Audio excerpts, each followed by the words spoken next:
Furniture at welding shop sa Urdaneta City nasunog. Nasa 500,000 pisong danyos na itala. Naka-alerto Jeric Pasilyao. Tinupok ng apoy ang furniture at welding shop sa Barangay Palina East, Urdaneta City, Pangasinan kahapon ng madaling araw. Ayon sa may-ari ng shop na tumanggi ng humarap sa kamera, pasado 1:00 ng madaling araw nang makarinig ng malakas na putok. Nang lumabas, nakita nilang nagliliyab na ang kanyang shop. Rumisponde naman daw agad ang mga bumbero. Ang laman nung furniture shop is mostly wood. Yes, sir. O kahoy at saka yung kanilang ginagamit na mga yung thinner paints, yes, mga pintura, pangkuan. Kaya napakabilis nung na natupok yung kuan.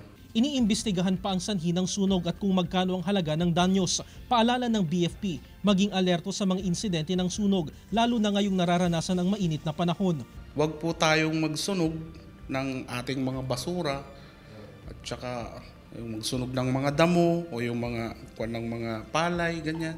Kasi po napakabilis niyang kumalat kasi sobrang init ng panahon. Kasama si Ron Alister Taniedo, Jeric Pasilyao, 1 North Central Luzon.